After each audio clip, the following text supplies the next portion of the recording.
Hey beautifuls. So I've been watching Untying Knots last video on their YouTube channel, and they're talking about sacrificing yourself to save a toxic marriage.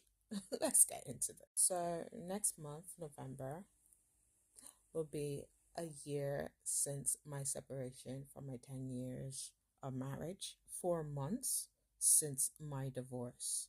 Now, I feel like we were separated since 2022, early 2023.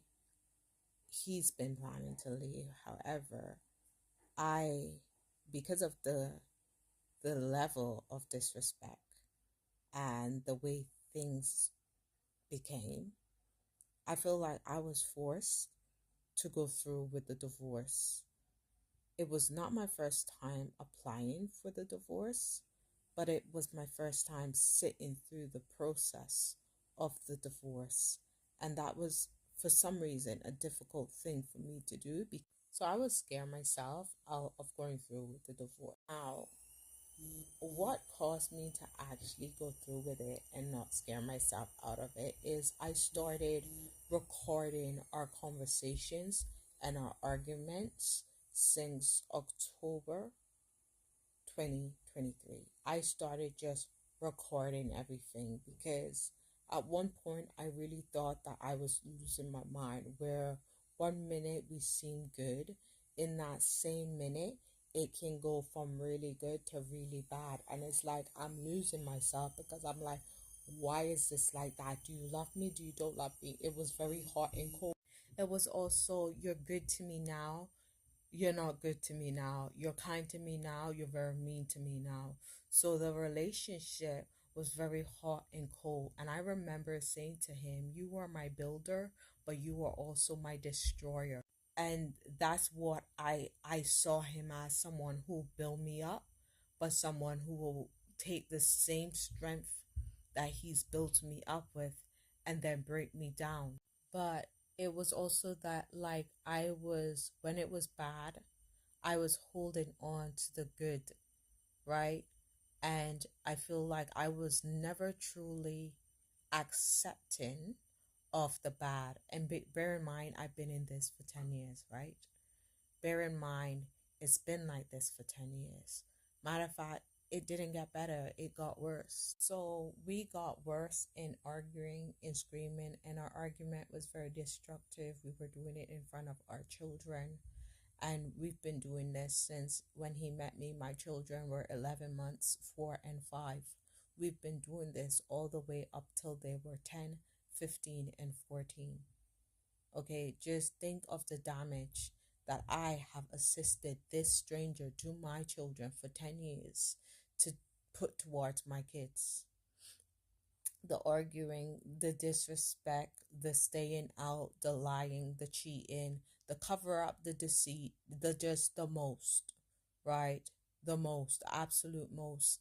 And what upset me about this is that I am pouring in, trying to love a man that does not love me. And this is the problem with us who are suckers for love. We will love anything and anyone and everyone, where truly we need to be very discerning of who we choose to love, why we choose to love them, and how we choose to love them. And if they're not good for us, being willing and able to walk away. But I found that I was insecure. I didn't love myself. I lost myself in this marriage. I didn't know who I was. I met him at 24. I am now going 34 and have absolutely no idea who I am because I lost myself in marriage. I lost myself in a grown boy in a man's body. I lost myself in a lie. And so finding the strength to come out of that marriage and taking the time to not only do the counseling, do the therapy, do the self work, do the reflection, do the forgiveness, do the self seeking, learning the self worth, right? It is a hard thing to do, but this marriage gave me the the chance to wake up. And I believe if I didn't do it with this person, I would have had to learn this lesson with someone else. I would have had to learn the lessons of loving myself, of put myself first, of knowing what I like and what I don't like, and not accepting. So I remember when I knew that I was going to apply for the divorce, and I said to myself, this time you're not withdrawing this divorce, you're not turning back, you're going through with it. And before I put in the application, I remember going for daily walks in a very beautiful park next to me. And my meditation on this divorce, I used to do walking meditation, sitting meditation, and sleep meditation on this divorce, where I was picturing myself completely detached and divorced and sound and happy in myself. And I remember decreeing and declaring and breaking the tie and breaking the covenant and breaking the soul tie and breaking whatever we had committed ourselves to, every vow, every commitment. I remember just spiritually thinking I need to break every single tie that I have to this man, because the pain was so deep, the deceit was so deep, the hurt was so deep, the disrespect was so deep. I was like, this needs to end today. And because I've tried to put in the divorce several times and it never worked, I was like, I need to really focus and concentrate and go in on letting go of this marriage, letting go of this union, and making sure this time there's no going back. And I remember doing the meditation. I remember doing the walks. I remember crying. I remember going to therapy. I remember breaking. I remember when I reached my breaking part. I remember the suicidal thoughts and the suicidal tendencies. I remember when it got really bad to the point that I thought, who are you? Like, who are you? What do you like? What don't you like? What music do you like? What shows do you like? Like, who the fuck are you truly? And I remember going on the journey of finding out who I am and what I like and what I don't like, and what's my name, really? Like, what's my name? Okay? What's my dress sense? You know? Who are you as a mom, as an individual? Who are you? Just as a person, as a sister, who do people know you as, and who are you truly? Are they seeing you for who you are? Are they seeing someone that you're pretending to be to meet the needs and to fit in people's world? But what about your world? What does your world look like? And who will people remember you as once you go? And I remember sitting in that pain and feeling that pain and thinking, this shit hurts like a mother. Like, this shit really hurts. You know, I can't remember when was the last time that I was this broken, that I was this hurt, that I was this depressed, that I was this anxious. I remember having panic attacks. I started having panic attacks. Like, this marriage had me really on some crazy shit. Like, I started like having panic attacks and having anxiety and feeling like I can't breathe, feeling like I'm underwater trying to take a breath. I remember feeling like, will this shit get better? Will things get better? Will I find myself? Will I know who I am? Yeah, yeah, I did. I sure the fuck did. I did find who I am, what I like, what I don't like. And I stand by that shit. My confidence truly came. My self-worth, self-esteem, self-awareness truly came. Truly came. It wasn't pretending. It wasn't acting. It is. And I remember feeling like, okay, a lot of people's gonna have a lot of shit to say, and they gonna have to say it, and I'm gonna still have to live my life regardless of what anyone has to say and whatever anyone think, because no one was in the house with me when I was going through what I was going through, when I was crying. And the people that saw me crying, and the people that saw my abuser abuse me, and the people that saw my mental breakdown, they encouraged me through Christ to endure. When my Bible never told me to endure no bullshit from no man. So I decided that people going to talk, and that's okay. It's not about them talking, but it's about the life that I choose to live, whether it's going to be my life or the way that they want me to live my life. And I choose to live my life how I choose to live my life. And when I say to you guys, my life is better, my life is better. And the only time that I see distress in my life is when I have to connect with this person shortly to exchange our children, or when I have contact with this person. My life is so much better that I cannot sometimes believe or fathom the idea that I'm living a different life, a healthier life, a safer life, a happier life, a more peaceful life, all by one decision.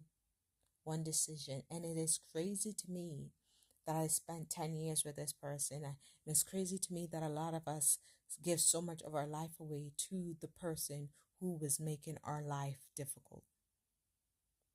Because when I went on my singleness and the peace and quiet in my mind, the lack of anxiety, the lack of worry, where he is, who he talking to, what he's doing, how's he disrespecting me, the lack of worry, the lack of arguments, like, yeah, I like this life. Let me live this life. And one thing being by myself for a while helped me do is to realize that if you come in my life and you take away my peace, you need to go. You need to go, no question, because there should be no one who come to my life and add chaos to my life when I'm by myself, and when I'm chilling with myself, and when I'm living with myself. There's no chaos. And because you're in my life, chaos is here, baby. Bye. Bye bye. So that encouraged me. Like, my divorce no longer discouraged me, no longer made me feel sad or low, but it made me feel good that you found the strength to walk away from something that was not good for you, and it was never good for you. And yes, you were 24. Yes, you were young. Yes, you didn't have the guidance or the tools, but you're mature now, and you've made the choice for the mature version of you that's going to give you what is best for you and what is best for your children in this time of your life. And this time of your life means, yes, you're divorced. Yes, you went through singleness. Yes, you went through some time to reflect and to heal. You're still reflecting. You're still healing. You're still figuring life out. But guess what? You're healthier.